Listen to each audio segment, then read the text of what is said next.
Dear students, welcome to the classes of Re Academy. Today we are studying the chapter on depreciation.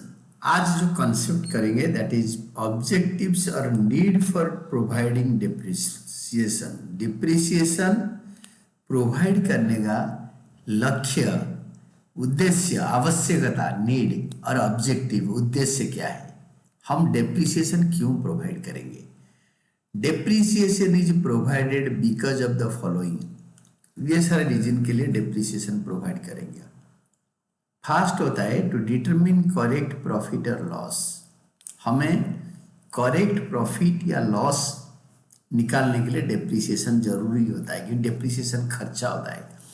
Depreciation is an expense of the business and therefore is a charge against profit. ये business का के खर्चा है, इसीलिए ये profit के against में एक चार्ज होता है. It is not accounted as an expense. If it is not accounted as an expense, अगर इसको हम खर्चा के हिसाब से नहीं लेंगे तो करेक्ट प्रॉफिट अर्न्ड और loss incurred for the accounting period will not be known. वो पता नहीं चलेगा. Assets will continue to be shown at cost whereas its value will reduce. Asset will continue to be shown at cost. अगर हम depreciation charge नहीं करेंगे, suppose 10 lakh में machine खरीदा, वो 10 लाख में सालों से साल मतलब ईयर आफ्टर ईयर वही 10 लाख में बैलेंस शीट के एसेट साइड में दिखेगा और करेक्ट प्रॉफिट भी नहीं आएगा और एसेट का वैल्यू भी रिड्यूस नहीं कर पाएंगे. दूसरा ऑब्जेक्टिव है कि हम डेप्रिसिएशन क्यों चार्ज करेंगे, that is to show the true and fair value of the financial position. Balance sheet में financial position, balance sheet would give a true and fair view of the financial position of the entity. Organisation का true and fair financial position दिखाते हैं asset और liabilities का. Depreciation if not charge, हमारा अगर नहीं charge करेंगे, would result in assets being stated at a higher value. तो एसेट से डेप्रिसिएशन माइनस नहीं हो पाएगा, तो एसेट ज्यादा वैल्यू में बैलेंस शीट के एसेट साइड में दिखेगा. As a result of this the position statement, balance sheet का दूसरा नाम पोजीशन स्टेटमेंट है, आपको पता होगा बिगिनिंग वाले चैप्टर से, चैप्टर 1 से. And would not present a true and fair view of a financial position of the entity. तो ये it will not present the true and fair view of financial position of the entity. Entity का true and fair view नहीं दिखाएगा. Third होता है to determine the correct cost of production. To determine the correct cost of production. To determine the correct cost of a production. Depreciation is an element of a cost to determine cost of production as fixed assets are used for production and sale of goods. Depreciation is an element of a cost of a cost.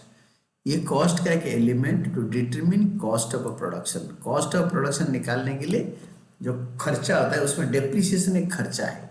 आज fixed assets are used for production and sale of goods.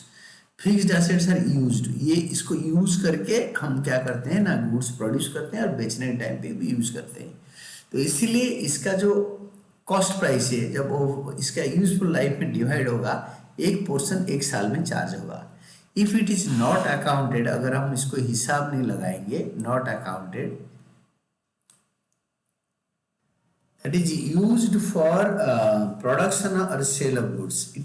If it is not accounted, अगर इसको हम हिसाब नहीं लगाएंगे depreciation को, cost of a production will be lower by the amount of depreciation. Cost of a production will be lower by the amount of production. Production amount से cost of a production will be lower. As a result, sale price of the product may be correct. As a result, sale price of product may not be correct. जो sale price ना, हम जब cost determine करेंगे तो उसी के ऊपर हम अगर 100 रुपये में बनाया और उसको 200 रुपये में बेचते हैं 100% प्रॉफिट में, तो अगर हम उसमें 100 रुपये में डेप्रिसिएशन नहीं जोड़ेंगे तो 80 रुपये बनेगा. डिप्रिसिएशन ना लगा के तो 160 में बेचेंगे तो sale price may not be correct, तो sale of the product may not be correct. तो कॉस्ट प्राइस अगर ठीक नहीं करेंगे तो सेल प्राइस भी नहीं ठीक होगा।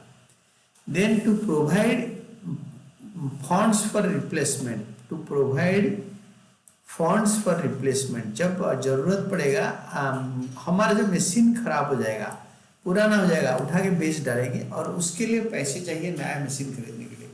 उस टाइम पैसे कहाँ से लाएंगे अगर हर साल हम डेप्रिसिएशन प्रोवाइड नहीं करेंगे, प्रॉफिट से उतना पैसा अलग से री इन्वेस्टमेंट नहीं करेंगे, तो जब मशीन पुराना हो जाएगा उसको स्क्रैप के हिसाब से हम निकाल के फेंक देंगे या बेच देंगे कबाड़ी को, तो उस टाइम हम क्या करेंगे, हम पैसे कहाँ से लाएंगे।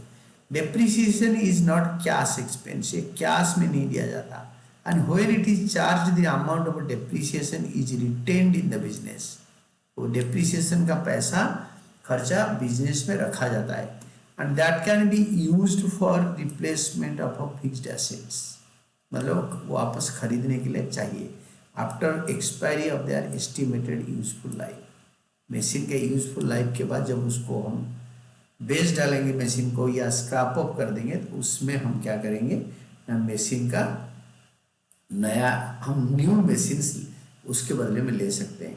To comply with legal provisions, to comply with legal provisions, to comply with legal provisions, it is necessary to charge depreciation to comply with the previous provisions of the Companies Act and the Income Tax Act. It is necessary, ये बहुत जरूरी है कि to charge depreciation, depreciation charge करना होगा खर्चा के हिसाब से, to comply with the provisions of the Companies Act. Companies Act का provision बोलता है कि depreciation charge करना जरूरी है, और Income Tax Act भी बोलता है कि आपको डेप्रिसिएशन चार्ज करके अकाउंट्स बनाना होता है। तो दीज आर द ऑब्जेक्टिव्स और नीड फॉर प्रोवाइडिंग डेप्रिसिएशन। हमने आज जो पढ़ा दैट इज ऑब्जेक्टिव्स और need for providing depreciation, objectives और नीड फॉर प्रोवाइडिंग डेप्रिसिएशन।